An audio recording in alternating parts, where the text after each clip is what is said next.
I'll get my notification and I'll do a thingy. Well, here we are. I think we're live. I think it says we're live. So here we go. So welcome, everybody. We're really, really happy, excited. I'm a little nervous to have the fabulous Michael Neill with us. He's a bit of a hero and a bit of a monster now. So yeah, so it's great to have Michael with us. He's one of our speakers at Viva Goes Virtual this year, which is happening on the 23rd to the 26th of October. So it's only about 3 weeks away. And so we haven't got an official topic today with Michael, but I want to just mention that the whole reason that really we're going online with Viva this year is because I was on Michael's Genius Catalyst back in April, and I was just doing one of the exercises, which was a wandering exercise, which we happen to also be doing at Viva this year. And I was sort of just found out that we were going into lockdown. Well, we were in lockdown, but we weren't going to have any tourism here in Spain, which is where we hold Viva every year.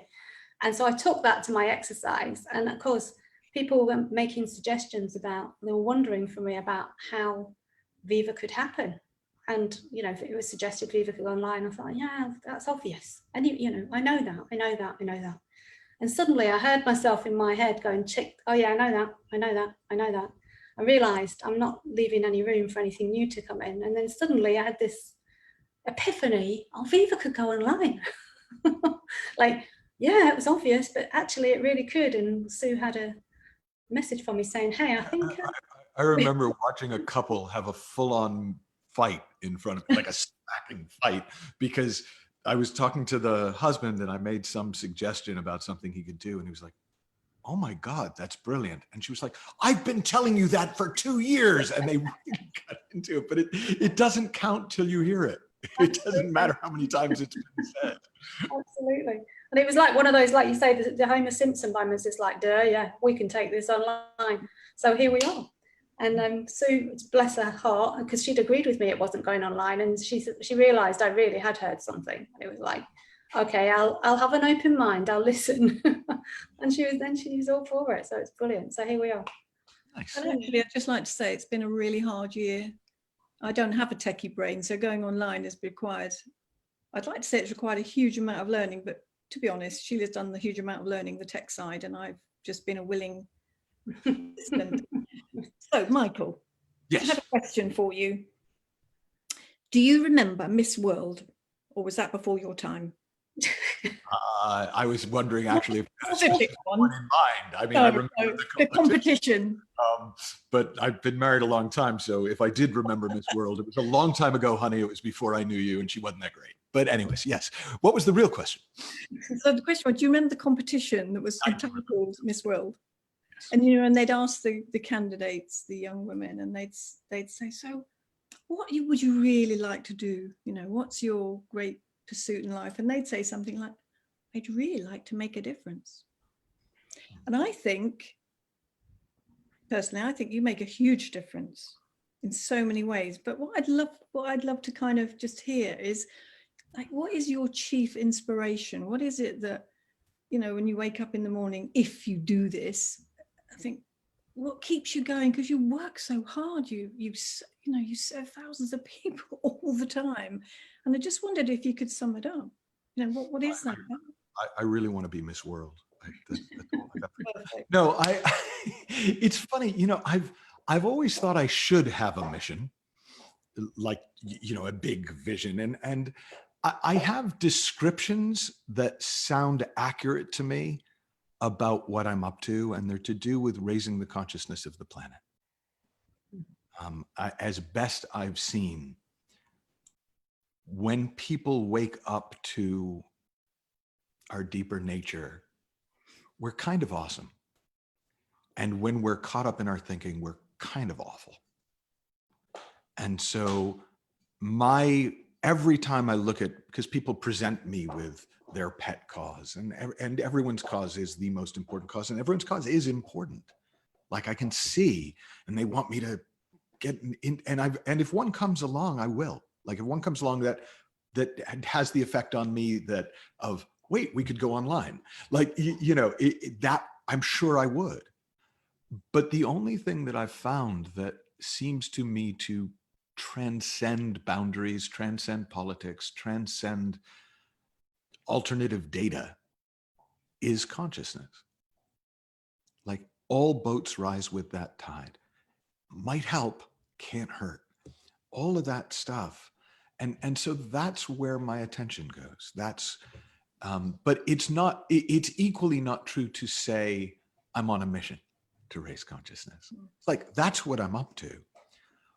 But if I was on any kind of a mission, it's a much more inner directed one, which is to live more in tune with this universal mind, to be more of a true conduit. There's a wonderful line in The Missing Link where Sid Banks talks about our ability to synchronize the personal mind with the universal mind. And I must have read that passage 100 times because that's kind of the whole game for me, is how do I live in tune with that deeper unfolding as best I can. Right? If I was religious, I would go probably St. Francis on it. You know, Lord, make me an instrument of thy will. But it doesn't feel that us and them-y in my head. It feels more direct connect. You know, but if I want to feel insecure, I definitely think I should have a cause and be behind that. Yeah. Well, I'd just like to say that you are crowned Miss World. Another dream come true, thanks to Viva. We didn't even see you in your bikini or anything. I was like, oh no. It was swimming costumes, actually. This is a family competition. Beautiful. Yeah, I love that. Beautiful, yeah. Okay, well, I'm going to ask you a question that's related to, so I'm part of your Super Coach Cafe. And I was recently watching the videos on the self-study coaching from the inside out. And something that you were teaching in one of the videos was called Insight on Demand, I think it was called, Insight on Demand. And I don't know if you remember this because it's probably a few years ago. I remember the title. So you drew on the board, like, and it obviously struck me because it's something I think that I have been doing in the past. Like you said, you always heard people say, "Now don't overthink it, put it on the back burner." And you thought the back burner meant throw it out somewhere. And you drew on the board these angles. So this was like the really wide angle is like it's disappeared, and then there's a really tight angle where figuring it out. And then there's a right angle where you said something like holding it lightly, something. Well, look, it was. So I'm curious. I definitely don't remember how I said it, but I totally remember what you're talking about. So, yeah. So go for the question. I will vaguely probably be able to answer. So I'm curious about just this whole idea of holding it lightly. So this whole idea of insight on demand, because I think that's super valuable, right? And I used to think, oh, we're not supposed to think about it. We're not supposed to think about it anymore. Stop thinking about it and something will occur. And that's the kind of frittering away and then nothing happens. So in my mind, I'm wondering whether you're talking about intention. Is it like holding the intention to see something about it? Does vision come into it? Does choice come into it? They're the sort of words that come up for me. Are we choosing to hold an intention? I'll give you a couple of ways I think about it. So one of my favorite metaphors for it is what I called in my first book, the butterfly point. So if you were holding a live butterfly in your hand, if you did that to make sure it didn't go anywhere, it's not going to go well for the butterfly, right? If you do that, the butterfly may still be there in a minute, but may not be. But you can hold it lightly so you can almost feel its wings fluttering in your hand, but you're not crushing it. And I call that the butterfly point. That relationship with something that we want to get insight into, something that we want to have epiphanies about, seems to work extremely well. Now, the problem with saying, put it on the back burner, don't think about it, is for somebody who's doing this, that is exactly the necessary advice. Just stop. But a lot of people are doing this and they go, okay, I'm supposed to put it on the back burner. Where's the butterfly? There's no butterfly. I thought this was supposed to bring me butterflies. Maybe I'm not patient enough. Maybe I'm doing it wrong. And it's like, well, no, that advice wasn't for you.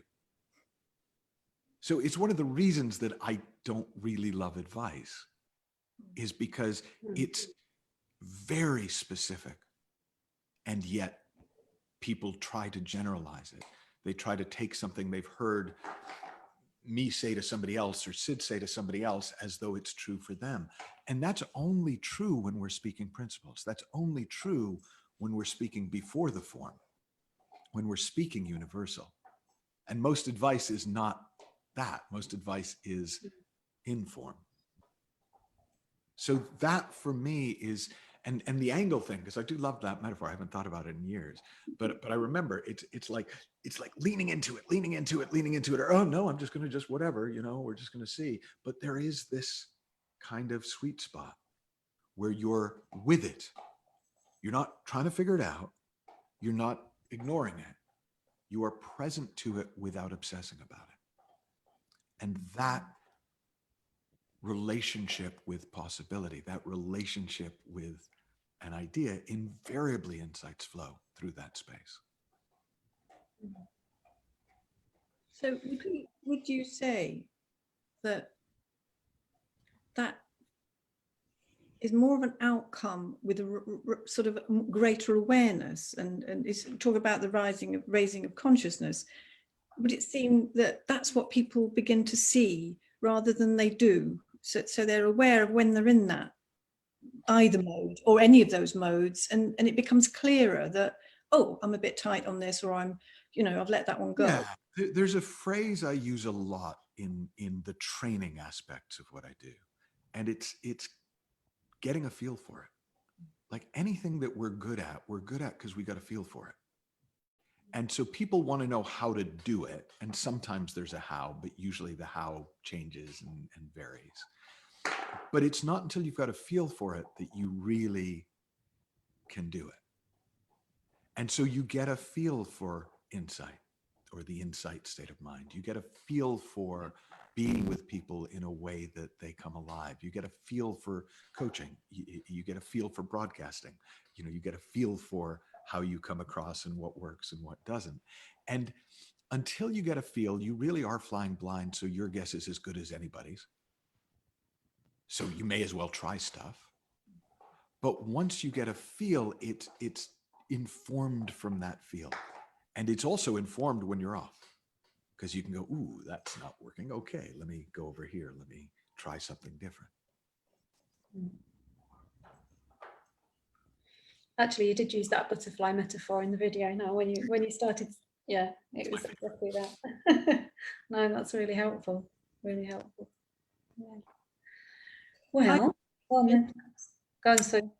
One of the things that you're famous in my mind, and I suspect in many people's minds, is that somehow when you're either online or in person, somebody will start to talk to you and you look up, and within seconds there's a story or a metaphor, and I think, can you actually see, are they literally up there?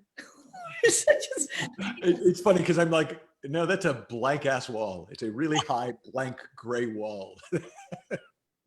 No, I mean, I'm sure they probably are. Like, I used to do NLP, and I'm sure I'm accessing visual memory or something, but it's not something I'm particularly conscious of. I mean, I just kind of know that if I wait a second, something will come. Yeah. And I've got a feel for it. Yeah. Yeah. So the fact that my eyes do something in my head, it's like, I actually got a question, and it made me smile because I'd never even considered it before. But after one of the conferences I spoke at, somebody sent a question and said, why do so many principles teachers say right at the end of a sentence? Is that some kind of and I was like, what the heck are they talking about? And I went back and I watched, and I do, like, that's my verbal tick, is I don't so much as right, and other people who I assume have learned from me have picked that tick up. And so there is a lot of stuff like, oh, he looks up, where it's like, I don't know. It's like I've noticed I stand on one leg a lot when I teach. I have no idea why, but apparently I do. Like the only thing that, it is funny because it's like, I'm mostly past the point where I'm incredibly self-conscious when people point stuff like that out. But one of the other things that somebody was on some training, they were doing an impression of me and they kept doing the ear thing. And that one I was like, but that one I kind of get because I find that very comforting. So that's a self-soothing thing I do. I didn't know I was doing it, but I also don't care. Like this idea that if you are a speaker, you do not touch yourself. You do, well, depending, but like, that you're like, I don't really think that it's helpful to have the camera aimed at me, even if the camera's aimed at me. Like the external camera can be aimed at me, but my camera's always out there. I don't want to pay too much attention to this stuff because then it gets all mechanical and clunky. We're built for this. If you put your attention out there, this will take care of itself. I love that. I didn't realise what you meant when you first said the camera's not on me, and then you said it, and it's like, wow, yeah. You've been doing this for years, so is it something that's you've got used to over time? Yeah, I think for whatever reason, it never looked like a good idea for the camera to be on me in anything like that I was doing in any performance situation.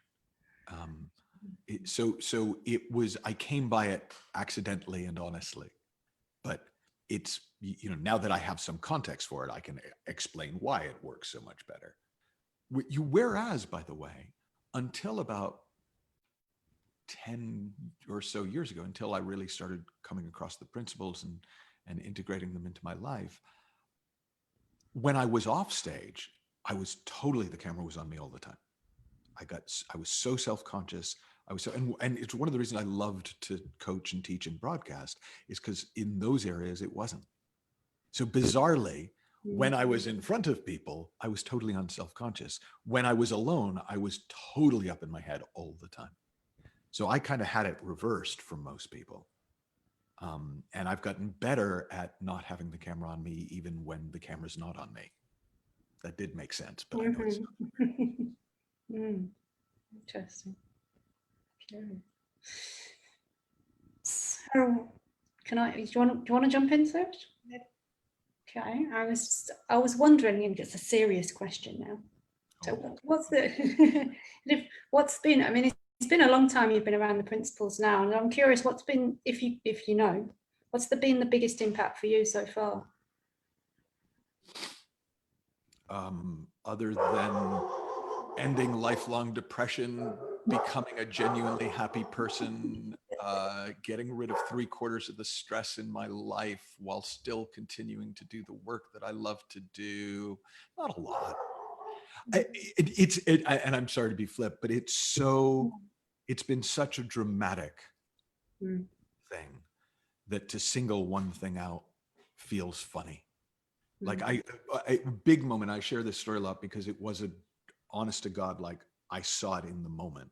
I was being interviewed for a Swedish magazine for a story about coaching. And they asked me what my 5-year vision for my life was. And I remember I was standing on a little, I at the time I was living in a house that had a putting green outside my office. And I was standing on the phone putting, doing this interview. And I stopped to think about it because I thought it was a good question. And I used to have 5-year visions and 10-year visions and 1,000-day visions and all that stuff. And I realized firstly that I didn't anymore. Like I hadn't deliberately stopped. I just noticed I didn't have them. And when I answered, I said, well, it was very unprofessional. Sorry. Let's make that stop. I don't even know how to Stomp on it. yeah. Yeah, no, this is my second one this month. I don't think I'm going to stop. Oh, it's all going crazy here. But I said to them, I said, look, I'm really happy and I love my life. So 5 years from now, I want to be really happy and love my life. And I'm just not that bothered about what it looks like. And that's true to this day. I've gotten much less interested. I get excited about forms. Like, I like my car. I like playing golf. I like things that I do. But I'm sure that if I was following this and it took me in a different direction, I'd like that. So if I'm really happy and love life, I'm okay. The details will sort themselves out. And that's one of the bigger shifts since I came across this, is that I no longer am looking to particular goals or outcomes or conditions to define my success and happiness and well-being, because it just doesn't look true anymore. That's very freeing. Yeah. Oh yeah. No, it really is. Mm. Mm. Well, time-wise, I don't know. What do you think? Did we? Well, I've got 18 questions, Sheila. I don't know. Go on, Susan. I'm good, other than the fact that the dogs are attacking Okay, we don't. or someone out there. But no, I'm good if you got more. I haven't really got. But listening to Judith when she was another little talk for us, and she was talking about choice, really, or using the language of, choosing joy. And I think at one point in my, let's call it a journey, my exploration of the principles and life, I'd have found that a really difficult one to get my head around at all. But it's interesting because that's been coming back, and I'm just now thinking about your butterfly metaphor, and it's I didn't grab it tight, and it hasn't gone away, but it's been a real something. I feel like there's something there that's for exploration. And then what started to happen was I'm beginning to notice more and more moments where I'm not choosing joy, and that's a real kind of really interesting to see. Not quite, oh, I'm choosing joy. Oh, I'm choosing joy. It's like, oh, I'm not. And I think it's really that I'm finding it, I'm not doing anything with it, because I'm not going to go, oh, right now I'm going to choose, now I'm going to be all, because I'd have to have an idea of what joy was. And I know that that's a feeling. But it's interesting that I'm not chasing it, and it hasn't gone away. And it feels to me that's how so much of my understanding has grown, that it's just like a little seed that's germinating in the way it's germinating within me. And even putting words feels clumsy, but it feels special. And I think that's what people miss. By the way, my dog is a ventriloquist because he's right here, but you hear the barking off screen. But just in case people were wondering what my arm was doing over there. There is a dog there. It's okay. I think there's something about how this sneaks up on you. Like I will put my phone down after I've been doing something on the phone, and suddenly, and I had no awareness that I had gotten up in my head or that I'd gotten, but it's like it's almost like it overcomes us. We're overcome with well-being. We're overcome with clarity. We're struck by simplicity. And that's very different from, see, choosing and chasing are really different. Like, choosing is, look, old language is clumsy at times. I don't know that it's right. Today I choose joy. Tomorrow I shall choose anger. It's like, but there's definitely I find it more of a nah. Like, I'm not going to stick with the serious. I'm not going to stick with the heavy. I'm not going to run with the stress. So in a way, I'm choosing joy by not running with the stuff that isn't joy. Yeah.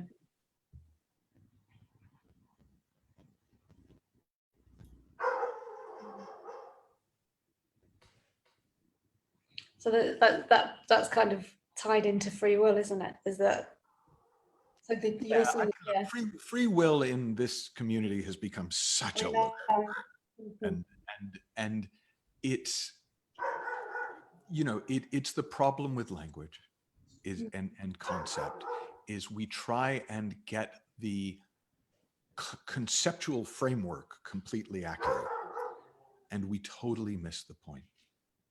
I have met so many people. I mean, I've been in this industry of helping people for 32 years. And over that time, the number of people I've met who talk perfectly and live messily is 98%. And the number of people who live beautifully and talk messily, that's another percent. And then there are a couple people I know who kind of actually do both, who talk pretty cleanly and live pretty cleanly. And so I just can't get too head up about an argument about words. It just doesn't make sense to me. Now, whether you want to say that's me exercising my free will, or I had no choice but to have that thought, I don't know. But it makes no difference to the quality of my life. So I don't need to know.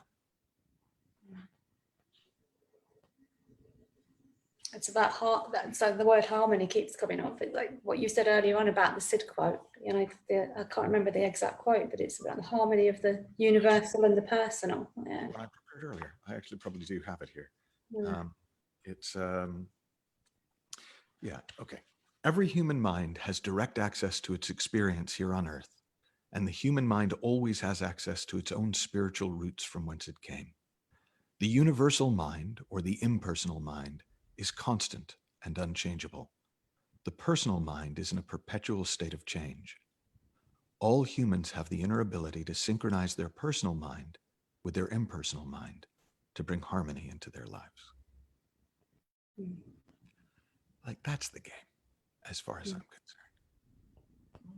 You know, and quibbling about, well, is there really a personal mind? And I mean, even Sid says there's not. It's just another way of talking about it. Like, when we lose metaphor, when we lose quotes, we used to call it, like, everything that we say should be in quotes, in air quotes, because it's all a representation. Because it's in language, and language is a representational medium. It would be like saying, well, you know, if you did a painting, well, is that paint or is that real? Well, it's paint, because that's the medium of a painting. But if you get obsessed with that, you miss the sunset, the flowers, the subject of the art. I remember hearing Jeff Foster in an interview talking about when he thought he was enlightened, or he believed, or he felt. And so he'd been talking with his father, and his father one day said to him, so Jeff, how am I meant to talk to you, you know? And he suddenly got it. It's like, oh, I'd miss, you know, you'd miss all of that if you had an idea what enlightenment was and thought you'd reached it. And then, like, well, how do you be human anymore? And I think that was the father's query was, well, how do I talk to you from now on? Or how can we be together? And it woke him up. I love Jeff Foster, and there was on one of the recent Might Help Can't Hurt interviews, I had a Zen master named Genpo Roshi. And he talks a lot in that interview about, people think the spiritual journey is like climbing a mountain, but the spiritual journey is not complete till you come back down the other side.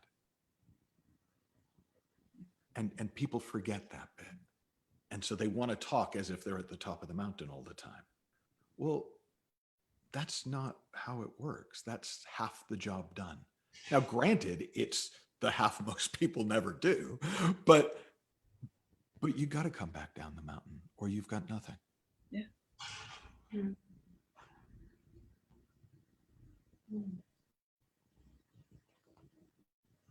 The other sort of metaphor about that is that, I mean, who would you like to help you? The person that can reach out their hand and touch you from wherever they're on the mountain, or the person that's so high up the mountain they couldn't reach you if they tried, kind of thing. And I like that. It's sort of in the teaching perspective of, you know, one of the other things I was going to say is, you know, how many times do we say, I know? And then you're working with somebody or you're in conversation and they go, I know, but, I know. Yeah, I know. And I love it when I see that I don't.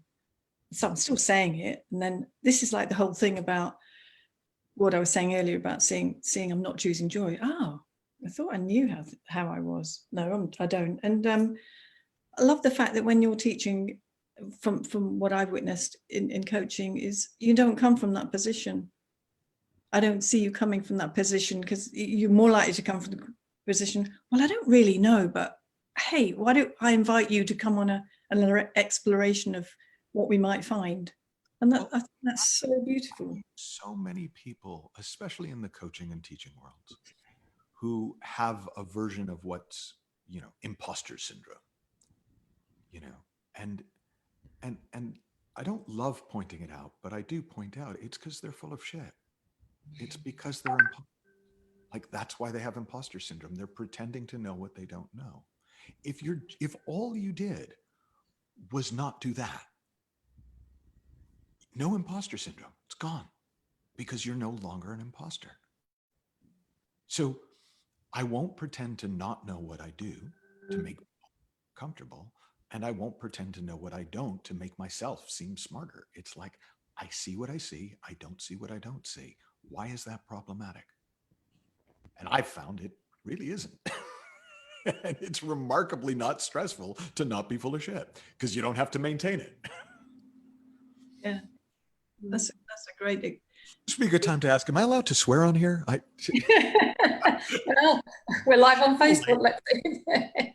That's at the discretion of parents, if anyone's worried. Spoken like a true school teacher.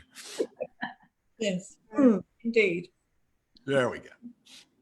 Yeah, the English, somebody said on one of the Facebook lives, I don't know if you saw it, so that they loved that lady with the very English accent. I think they mean you. They mean you. Yes. A very English accent. You've got the posh one. Wouldn't you say, Michael? Oh, it's one's finest asset. You should make use of it from now on then. I have to say, somebody posted in, and this is just a silly little thing, but somebody posted on, can't remember where, one of the groups, a link to the series that you did in Wales. Was it in Wales? Yeah. Satellite City. I have to say, I did go and watch one series. It was a pretty good show. I mean, it was. We won a BAFTA. That's what did you? Yeah. Wow, didn't you have a high voice then? No, it's like we used to joke that every time I crossed the Severn River, my voice went up an octave. That's because it costs so much. I was just scared the whole time. Your acting days are over then, are they?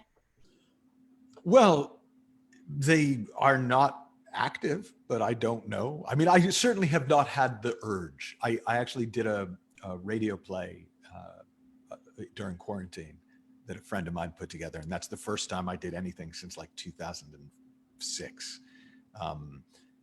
So, I mean, there is no strong pull at the moment. And if one day there is, then maybe I'll do it. We'll see. But no, I don't miss it. We had definitely be asking you about the remarkable piece you put on in your it was the same course that Sheila was talking about, and that was amazing. Who killed Davy B? That was brilliant.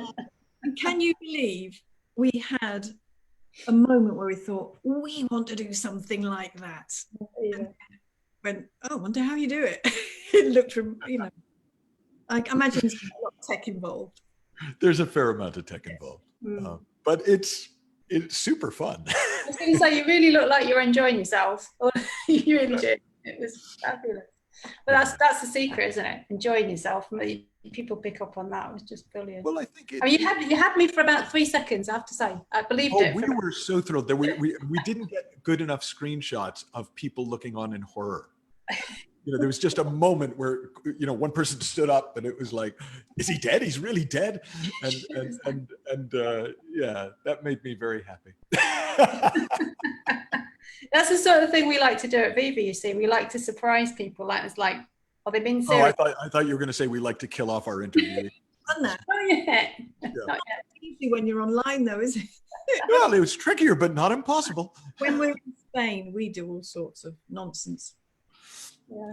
The unrehearsed bits are the bit I enjoy the most. Well, not the But this is, look, that's life. The unrehearsed bits are totally. always the good bits, which makes it crazy how much people want to rehearse life.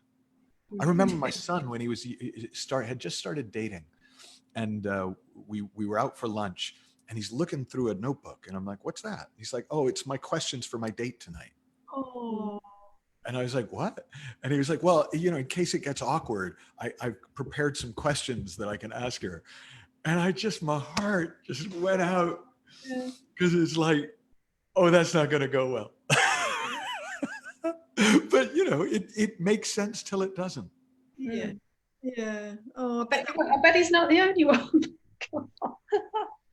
Well, question number 3 was a zinger, but and there you are married. Yeah, well, we do like well, we have actually got an improv workshop at Viva this year. That'll be interesting. Got a lady running that, so we'll see how that goes. I will enjoy hearing about it afterwards. Yeah, we can do different things online because we can pull people from all over the place. That's the beauty of being online, isn't it? That you can. I mean, we've been teaching online of necessity for a couple of years before this happened. So we were it wasn't as big a transition for us. But there have been transitions between when we used to do live stream, where you've got people in the room and people online, and when it's purely online. And to me, it's just a new form to play with and see what you can do and push the envelope. And some things won't work and some will. You'll get better. So have you got plans for another super coach? Well, at the moment, we've got Coaching Mastery is my interim training. And that's going to actually start in a couple of weeks. And we're doing these short super coach intensives, kind of like coaching from the inside out. Probably I will go back to doing an academy when we can get people all together again. Because I've loved teaching that, and I've loved what people have gone on to do, but I don't have there's no point in having a date. Yeah, same as us for now. I mean, people are saying, oh, I hope you'll be live next year. I hope you'll be in Albert again next year. And we're like, so do we, but. Yeah, and it's like, there are things which to my mind aren't worth planning for. It's like, if we can, we probably will. If we can't, I'm sure we won't. It's like, that's about as much headspace as I want it to take up. Yeah. But it's interesting, isn't it, how much can go online, how much people have realized actually you can do this, and we could actually do that online. It's just and people love it. I mean, that's the interesting thing, is a lot of the feedback we've gotten are people enjoy it as much or more as the live. So there's a part of me that realizes, I'm the one who wants to go back to live because I love the game in the room and seeing people, and I quite like hugs, right? So it's like, I miss that. But from a quality of experience point of view, there's no inherent drop off in online. And that's cool to see. Like that Genius Catalyst that you guys were talking about was the grand experiment. That was the first time we'd ever tried anything like that. And the general consensus was, most people were going, that was one of the best trainings I've ever been on. Yeah. And so that was sort of a confidence booster. It's like, okay, we can do this on a large scale online. And I mean, we've had during quarantine, we've had groups with 400, 500, 600 people online. And it's like, okay, I guess we can do that, and that's fun too. The magical part is that you're always second on the screen, aren't you? So if there's 400 people, they're all second on the first screen. So it's just, it's great, isn't it? Because you've got a front seat. I mean, you've got front seat to everybody. Yeah. That's very clever. Unless it's true. I mean, is there a magic afoot? I'm not allowed to tell. I've been sworn to secret, but let me look. Yeah. Yeah. You've got the answers to everything there, so we could ask you anything, right? God, this is a hell of a wall. In fact, at some point I may need to expand the wall. So what's the secret to life then, Michael? What's the secret to life? The final question. Yeah. I mean, look, I know it's a No, you're not looking in the right place. You've got to look up. well, because I have this weird thing where if somebody asks me a question, I do want to try and honor it with an answer. I honestly think it's finding that space inside you and living your life as best you can. That's it. You know, we can call it finding a feeling, finding the quiet, finding silence, finding the deeper mind, finding the true self. But whatever it is at the depth of who we are, it's waking up to that and as best you can living from it. And that's it. The details are details and they'll take care of themselves. And that's certainly the closest I've found. And it's not a very complicated secret, but it's a nice one. Too simple. It'll never catch on. I think that's a lovely place to leave it. Yeah. Nice. Well, nice to see you guys. Yeah, nice to see you, Michael. Thank you. We look forward to seeing you when we're officially online. We're all together pretending to be in Spain. Yeah.